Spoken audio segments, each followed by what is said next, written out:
అంగస్తంభన సమస్యలకు కారణాలు చాలా ఉంటాయి. ఒకటేమో వీడి లైఫ్ స్టైల్. వీడు చిన్నప్పటి నుంచి చాలా టైట్ అండర్‌వేర్‌లు వేయడము, 2, 3 డ్రెస్సులు ఏసుకోవడము, కింద పెల్విస్ చుట్టూ టైట్ జీన్ ప్యాంట్లు ఏసుకోవడము, అక్కడి నుంచి మొదలవుతుంది. రెండోది ఏంటంటే, మనకు తెలుగు రాష్ట్రాలలో ముఖ్యంగా 8థ్ క్లాస్, 9థ్ క్లాస్ రాగానే వాడిని ఐఐటీలోనో లేకుంటే ఏ నానో లేదా చెన్నైలోనో వేసి వాడు డాక్టరో, ఇంజినీరో కావాలని కొన్ని వేల మందిని పంపిస్తుంటారు. పాపం వాళ్ళు కూడా పిల్లలు బాగా రాణించాలని వాళ్ళకి రోజు 15, 16 గంటలు అవసరమైతే 20 గంటలు కూడా వాళ్ళతో చదివిస్తుంటారు. వీళ్ళు కనుక ఆటలాడితే అలసిపోయి నిద్రపోతారని వీళ్ళని ఆటలు ఆడనియ్యరు. పౌల్ట్రీ కోడి వాళ్ళు రాత్రిపూట కూడా లైట్ వేసి పెడతారు. మీరు ఎప్పుడైనా ట్రైన్లో ప్రయాణం చేసినప్పుడు చూడండి, దూరంగా లైట్లు కనబడతాయి. మన ఇంట్లో లైట్లు మనం నిద్రపోగానే మనం నిద్రపోయే ముందు ఆఫ్ చేసుకుంటాం. మరి పౌల్ట్రీలో ఉన్నవాడు వాడు లైట్లు అన్ని ట్యూబ్ లైట్లు వేసి పెడతాడు. వాడికి ఫ్రీగా రాదు కదా పవరు. ఎందుకు వేస్తాడు అంటే, ఆ లైట్లు వేసి పెట్టినంత టైము అవి తింటూనే ఉంటాయి. అది తిని బలుస్తాయి.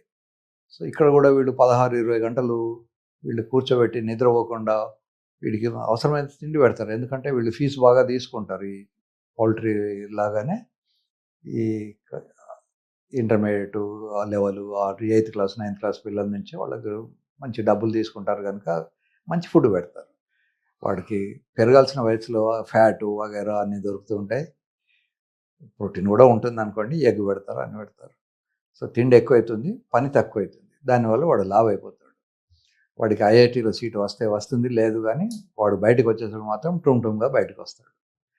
సో ఒక 1000 మంది కనుక ఆ ఇన్స్టిట్యూట్లో వాడు జాయిన్ అయిపోతే వాడు బయటకు వచ్చినప్పుడు 10 మంది కూడా సీటు రాదు.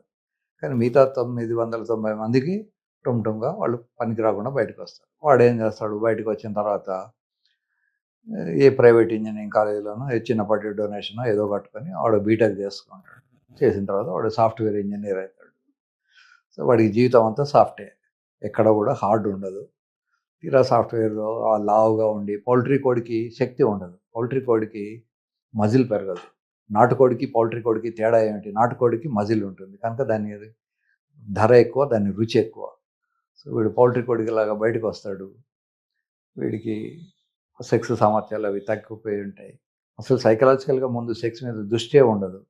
వాడికి రోజుకు 12 గంటలు, 16 గంటలు చదువుకొని తర్వాత కుర్చీలో కూర్చొని ఉద్యోగం కూడా మళ్ళీ టెన్షన్, వాడికి టార్గెట్ సంపాదించుకోవాలి.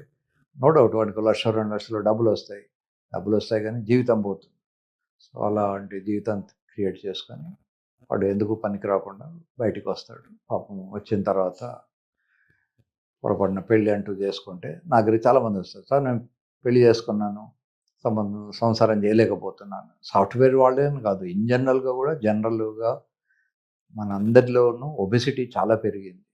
ఈ మధ్య మనకు మోదీ గారు కూడా చెప్పారు, మన దేశంలో మగ పిల్లలకి అందరికీ పెద్ద పెద్ద పొట్టలు వస్తున్నాయి కనుక మీరు ఆయిల్ కన్జంప్షన్ తక్కువ చేయండి అని వారు కూడా చెప్పాల్సి వచ్చింది.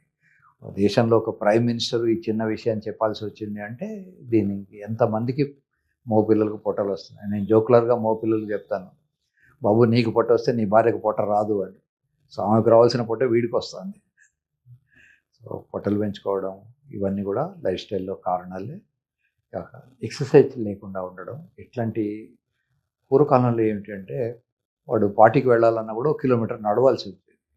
ఇప్పుడు ఇంట్లోంచి కాలు బయట పెట్టాలనుకుంటే స్కూటర్ కావాలి, కారు కావాలి.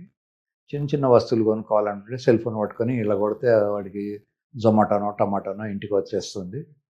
సో ఎవడు ఏమీ తీసుకోవాల్సిన పని లేదు. తర్వాత వంట కూడా చేయక్కర్లేదు. మనం ఇంకా ఆర్డర్ ఇస్తే రెడీమేడ్ ఫుడ్ వస్తుంది. సో ఇట్లాంటివి చాలా జరుగుతున్నాయి. లైఫ్ స్టైల్లో చాలా మార్పులు వచ్చాయి. నేను మొన్న ఈ మధ్య ఒక ఇన్ఫర్మేషన్ చదివాను. వాడు ఈ ఆర్డర్ చేసి ఫుడ్ తెచ్చుకుంటే ఆ హోటల్లో వాడు ఎంగిలి ప్లేట్లలో ఉన్న ఇడ్లీలు వగైరా కూడా కొంచెం దాన్ని క్లీన్ చేసి పెట్టి పంపిస్తున్నాడు. ఎందుకంటే వీడికి వాడు ఎంగిలి ప్లేట్లోంచి తీసాడో ఏ ప్లేట్లోంచి తీసాడో వీడికి తెలియదు.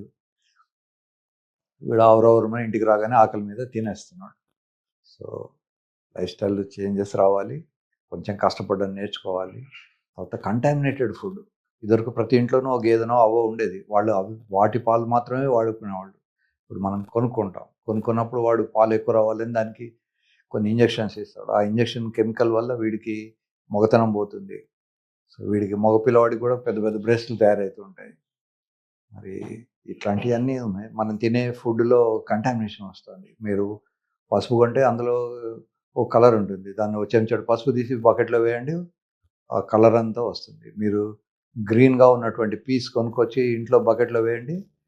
వాడు ఆ కలరు గ్రీన్ కలర్‌లో ముంచిన బఠానీలు అమ్ముతాడు. సో, మొత్తం బకెట్ అంతా కూడా గ్రీన్ కలర్ అయితుంది. అప్పుడు ఆ కలర్ వెళ్ళిపోయి మనకు సా పేల్‌గా ఉన్నటువంటి బఠానీలు కనబడతాయి. ఇట్లా ప్రతి వస్తువులోనూ మనకు కంటామినేషన్ ఉంటుంది. కంటామినేషన్ తగ్గించుకోవాలి. ఎక్సర్సైజ్ చేయాలి. వీటి వల్ల మనకు బాగా వచ్చే అవకాశాలు ఉంటాయి. సో, మీకు ఫుడ్డు, ఎక్సర్సైజు, లైఫ్ స్టైలు, బట్టలు, ఎక్సర్సైజు ఇట్లాంటియన్నీ గూడా కాంట్రిబ్యూట్ చేస్తుంటాయి. వీటన్నిటిని కంట్రోల్ చేసుకొని, తర్వాత కోరికలు. చాలామందికి కోరికలు లేవు యూత్‌లో. ఎందుకు కోరికలు లేవు? వెస్టర్న్ ఫిలాసఫీలో ఏమిటంటే కోరిక ఉంటుంది. తర్వాత వీడికి ఎరోజల్ లేస్తుంది. లేసిన తర్వాత ఎంటర్ అవుతాడు. ప్లాటో వస్తుంది. తర్వాత డౌన్ అయితుంది. అసలు కోరికనే లేకపోతే ఏం చేయాలి? సో, భగవంతుడు కృష్ణ పరమాత్మ గీతలో ఒక శ్లోకంలో చెప్తాడు. పుంసః సంగస్తేషు ఉపజాయతే సంగాత్ సంజాయతే కామః అంటాడు. పుంసః అంటే మగవాళ్లకు, సంగతి ఇషు ఉపజాయతే. సంగత్ అంటే ఒక రకమైనటువంటి గ్రూపు. సో, సత్సంగం అంటాం. సో, ఈ సంఘం అనేది కూడా అటునుంచి ఆ పదం నుంచి వచ్చింది. సో, చుట్టూ ఉండే పిల్లలు, చుట్టూ ఉండే ఫ్రెండ్స్ వాళ్ళు సెక్స్ విషయాలు మాట్లాడుతూ ఉంటే, లేదా వీళ్ళు డిస్కస్ చేస్తూ ఉంటే, పూర్వకాలంలో కావ్యాలు, పుస్తకాలు ఉండేవి చదివేవాళ్ళు. అందులో అమ్మాయిల డిస్కషన్ ఉండేది. అమ్మాయి తొడలు ఇలా అరటిపండు చెట్టులాగా ఉన్నాయి, అరటి చెట్టులాగా ఉన్నాయి. అసలు అరటి చెట్టు చూసేవాడే లేడు ఇప్పుడు. అరటిపళ్ళు అంటే మనం జొమాటోలో కొడితే వస్తుంది. అదే that's what the source of అరటిపండు. సో, ఇట్లాంటి మెకనైజ్డ్ లైఫ్‌లో దాన్ని ఎంజాయ్ చేయడానికి లేనప్పుడు ఇవన్నీ వస్తాయి. కనుక ఎవరికైతే కోరికలు లేవో వాళ్ళు చుట్టూ ఉండే ఫ్రెండ్స్‌ని మార్చుకోవాలి. వాళ్ళకు పుస్తకాలు చదవాలి. వాటి గురించి డిస్కస్ చేయాలి. వాటి గురించి చెప్పే వాళ్ళ వీడియోలు చూడాలి. ఇవన్నీ ఉంటాయి. నా దగ్గరికి ఒకసారి ఒక పూజారి కపుల్ వచ్చారు. అమ్మాయి పెళ్ళయింది సార్. మాకు 1 or 2 ఇయర్స్ అయింది. అయినా కూడా అతనేమి నన్ను ముట్టుకోవట్లేదు. నేను అడిగాను, బాబు నువ్వు ఎందుకు మీ భార్యను ముట్టుకోవట్లేదు? సార్ నాకు చిన్నప్పటి నుంచి మా ఫాదరు మాకు గుళ్ళో చీర నన్ను మార్చేవాడిని ఆ విగ్రహానికి. నాకు ఏ అమ్మాయిని చూసినా కూడా నాకేమీ అనిపించదు. నాకు మా ఫాదర్ చిన్నప్పటి నుంచి అట్లాంటి వాతావరణంలో పెంచాడు.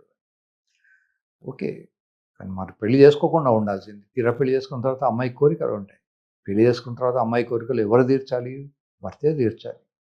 ఆ అమ్మాయిని కన్న తండ్రి వాడు బంగారం ఇస్తాడు, వెండి ఇస్తాడు, కార్ ఇస్తాడు, బంగ్లా ఇస్తాడు. కానీ సెక్స్ ఎవడియ్యాలి? పెళ్లి చేసుకున్నవాడు అల్లుడే ఇయ్యాలి. సో, కనుక అట్లాంటి కోరికలు లేని వాళ్ళు పెళ్ళిళ్ళు చేసుకోకూడదు. ఒక వేరే లైఫ్‌ను నాశనం చేయకూడదు. కోరికలు ఇష్టమున్నా లేకున్నా అమ్మాయిలకు కావాల్సిన కోరికలు. చాలామంది అనుకుంటారు మేము ఇంట్లో తిండి పెడుతున్నాను కదా, బట్టలు ఇస్తున్నాం కదా, ఇంకేం కావాలి అని. ఒకసారి నా దగ్గరికి ఒక అత్తగారు, కోడలు, కొడుకు ముగ్గురు వచ్చారు. అది సంక్రాంతి టైం. అప్పుడు అత్తగారు నాకు చెప్పారు, సార్ మా కోడలు ఈమె తిండికి లేకుండా ఉండేది. ఇప్పుడు చూడండి ఆమె మంచి కాస్ట్లీ పట్టు చీర కట్టుకుంది. ఆమె మెడలో ఇంత బంగారం వేశాను. సో, తిండి పెడుతున్నాను, బంగారం ఇస్తున్నాను, ఆమెకు అన్నీ ఇస్తున్నాను. But she is unhappy. నా కొడుకు సరిగ్గా చేయట్లేదని. నేను అడిగాను కోడల్ని, అమ్మాయి నీకు ఏంటి ప్రాబ్లము అని. అదే టైంలో వాడు బయట ఆ గంగిరెద్దులో వాడు సొన్న ఏదో ఊదుతుండే. సార్ ఆ బయట ఉన్న గంగిరెద్దుకు నాకు తేడా లేదు. అంటే కొంచెం క్లియర్‌గా చెప్పు తల్లి అంటే అమ్మాయి చెప్పింది. సార్ అక్కడ ఎద్దు మీద కూడా వాడు ఇత్తడియో అవో హారాలు వేస్తాడు. దాని మీద కూడా పట్టు చీర వేస్తాడు. ఆ ఎద్దు మీద వేసే పట్టు చీరకు నేను కట్టుకున్న పట్టు చీరకు తేడా ఏమీ లేదు. తర్వాత అక్కడ ఎద్దు కనుక వాడు ఇత్తడిదో రాగిదో వేస్తున్నాడు. నా మెడలో బంగారం వేశారు. ఇది బరువు తప్పితే నాకేమో సుఖం లేదు. సో, నా మొగుడు నాతో లేకుండా నాకు ఇవన్నీ పెడితే మాత్రం ఉపయోగం ఏముంది? కనుక అలా కాకుండా అవసరాలు ఏంటి? ఎవరికి ఏమున్నాయి? అబ్బాయిలకి ఏం అవసరం ఉంది? అమ్మాయికి ఏం అవసరం ఉంది? ఇద్దరు కూడా గమనించుకొని చేసుకోవాలి.